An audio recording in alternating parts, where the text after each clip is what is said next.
ఇంట్లో ఉన్న బంగారాన్ని విడిపించి ఆ రోజు ఆన్లైన్ రేటుకే మేము కొంటాం. Sharma gold company. నమస్తే, వెల్కమ్ టు సుమన్ టీవీ. నేను మీ సుమన్ టీవీ ఉషా. తిరుమల తిరుపతి దేవస్థానానికి సంబంధించి శ్రీవారి ప్రసాదం ఏదైతే ఉంటుందో గత నెల రోజులుగా కల్తీ జరిగిందన్న దానిపైన వాదోపవాదనలు మనం వింటూనే ఉన్నాం. కొంత న్యూస్ను కూడా మనం చూస్తూ ఉన్నాము. సో నిన్న సుప్రీంకోర్టు దీనిపైన స్పందించడం జరిగింది.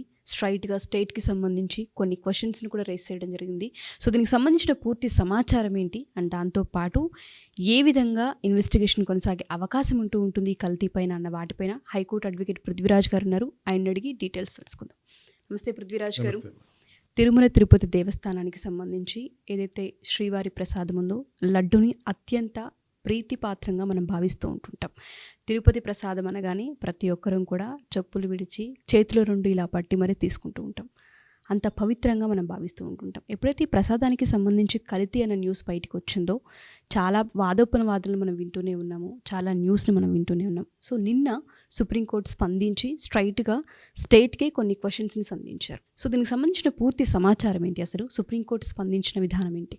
సుప్రీంకోర్టు తీసుకున్న నిర్ణయాలు కావచ్చు, అడిగిన ప్రశ్నలు కావచ్చు, ఈ తిరుపతి లడ్డుకు సంబంధించినటువంటి అంశంలో మొదటి నుంచి కూడా ఒక రకమైనటువంటి భయాందోళనలతోటి, ఒక రకమైనటువంటి నిర్లిప్తత, ఒక రకమైనటువంటి ఇంత అన్యాయం జరుగుతుందా మా బాలాజీకి అనుకుని అటు కాశ్మీర్ నుంచి కన్యాకుమారి వరకు భక్తులందరూ కూడా ఒక రకమైనటువంటి ఆందోళన చెందటం జరుగుతుంది. అంటే నేను ఎన్నిసార్లు లడ్డూలు తిన్నాను, ఒక 4 సార్లు తిన్నానా, 5 సార్లు తిన్నానా గత 5 సంవత్సరాల నుంచి అని ప్రతివాడు ఆలోచించుకునే పరిస్థితికి వచ్చేస్తుంది. 5 సార్లు నేను తిన్నాను అంటే 5 సార్లు నేను ఒక ఆవు సంబంధించినట్టే మనకు చాలా మన సెంటిమెంటల్ విషయం.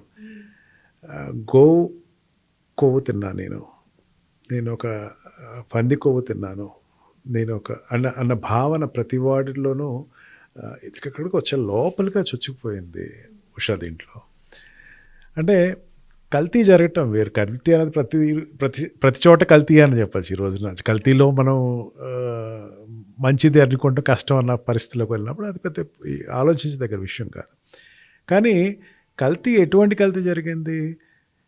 ఈ అడల్ట్రేషన్ ఆఫ్ ఫుడ్లో ఆవుకు సంబంధించినటువంటి కొవ్వు వాడారు, అదే రకంగా పంది కొవ్వు వాడారు అనేసరికి ఒక రకంగా ప్రతి వాళ్ళు ఒక భయాందోళన చెందారు.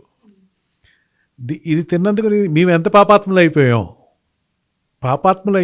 మేము ప్రక్షాళన చేసుకోవాలా అని రాష్ట్ర ప్రభుత్వం కూడా ప్రక్షాళన చేసి అక్కడ ఉండేటువంటి డిప్యూటీ సీఎం గారు పవన్ కళ్యాణ్ గారు అండ్ సీఎం గారు యజ్ఞాలు చేసి యాగాలు చేసి దాన్ని ప్రక్షాళన చేయాలి అనే దాన్ని చూసి జనాలకు చాలా భీతి చెందే పరిస్థితి వచ్చేసింది. ఇది హైందవ వాదులకి నిజంగా ఒక రకంగా చెప్పాలంటే ఒక గడ్డు కాలంగానే చెప్పాలి. సాక్షాత్ తిరుమల తిరుపతి దేవస్థానంలో ఉండేటువంటి మన వెంకటేశ్వర స్వామికి ఎంత అన్యాయం జరుగుతూ ఉంటే మనకి ఎంత జరుగుతుంది అనేటువంటి, ఇప్పుడు ఏం జరగబోతుందో, కలికాలంలో ఏం జరగబోతుంది అనేటువంటి సామాన్య భక్తులకు ఒక రకమైన రెగ్యులర్గా ఒక రకమైన ఆవేదన ప్రతి వాళ్ళ నోట్లోనూ.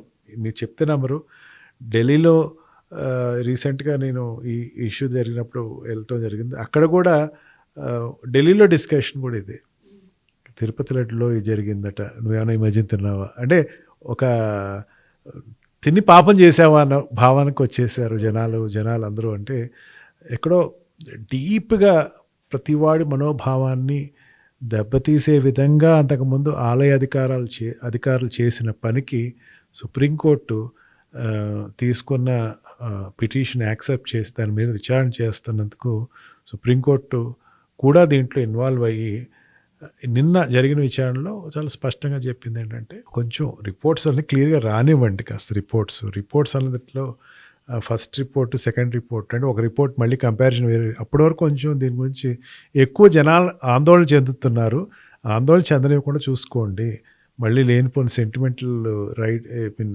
లీడ్స్ ఎట్లాగెళ్తాయో అన్నది ఒక సుప్రీంకోర్టు కొంచెం ఆవేదన చెందటం జరిగింది.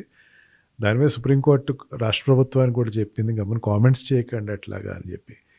ఒకటి స్పష్టం అయింది సుప్రీంకోర్టులో, ఇది ఆవు కొవ్వు వాడారా, లేకపోతే పంది కొవ్వు వాడారా, లేకపోతే వనస్థలి ఆయిల్ వాడారా, పాలుని ఆ రకంగా కల్ట్ చేసి ఆ రకంగా నెయ్యి చేశారా అన్నది బయటపడాలి అంటే అర్థం ఏంటంటే కల్తీ జరిగిందన్నది సుప్రీంకోర్టు కూడా ఒప్పుకుంది.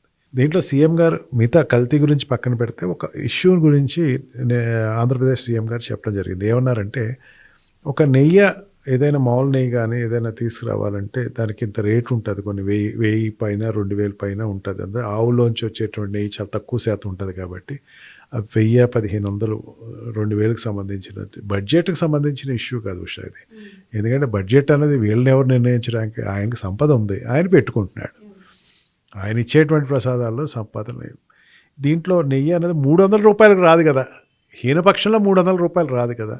అంటే ఖచ్చితంగా దాంతో కల్తీ జరిగిందనే విషయం అందరికీ అర్థమైపోతుంది. దీంట్లో డౌట్ ఏం లేదు, దాంట్లో ఎటువంటి సెకండ్ ఆలోచన పెట్టుకోకలా ఏ శాతంలో కల్తీ అయ్యింది, ఆ కల్తీ అన్నది వనస్థలి ఆయిల్ వాడతారా లేకపోతే ఈ డైరెక్ట్గా నేరుగా తీసుకుని ప్రొక్యూర్ చేసినటువంటి నెయ్యి అన్న దాని మీదే చర్చ జరుగుతుంది తప్ప కల్తీ జరగలేదని చెప్పేసి ఏ రాజకీయ పార్టీ చెప్పలేని పరిస్థితి అయిపోయింది. ఈవెన్ అంతకుముందు ఉండేటువంటి రాజకీయ పార్టీలు కూడా దాని గురించి కల్తీ జరగలేదని చెప్తున్నాయి, కానీ కోర్టులో పిటిషన్స్ వేసేసరికి ఇంకా దాని మీద మీరు విజిలెన్స్ రిపోర్ట్కి వెళ్ళొద్దు అని చెప్పేసి అడుగుతున్నారంటే వాళ్ళు కూడా దాంట్లో కల్తీ జరిగిందని. కాకపోతే హైప్ ఎక్కువైంది, తెలియకుండానే దీన్ని ఒక రాజకీయంగా చూస్తున్నారేమో అన్న కోణం ఇక్కడ కోణం కనపడుతుంది. దానికి సుప్రీంకోర్టు కొంచెం సీరియస్ అయింది. వద్దు, దీన్ని ఇంత రాజకీయం చేయకండి, దయచేసి ఆ బాలాజీని వెంకటేశ్వర స్వామిని మాత్రం ఈ రాజకీయాల్లోకి లాక్కురాకండి, మీ రాజకీయాలు మీరు చేసుకోండి, కానీ ఆయన దయచేసి ఇక్కడ తీసుకురాకండి.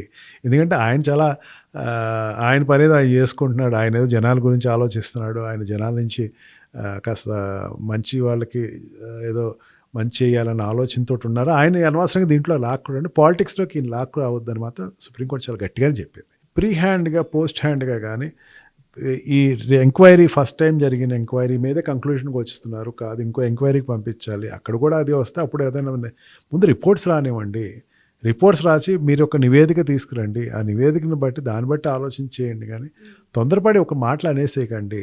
ఏదైనా చేసి ఉంటే తర్వాత మీరు మాట్లాడుకోండి, చాలా పెద్ద టైమే ఉంది ఇంకా.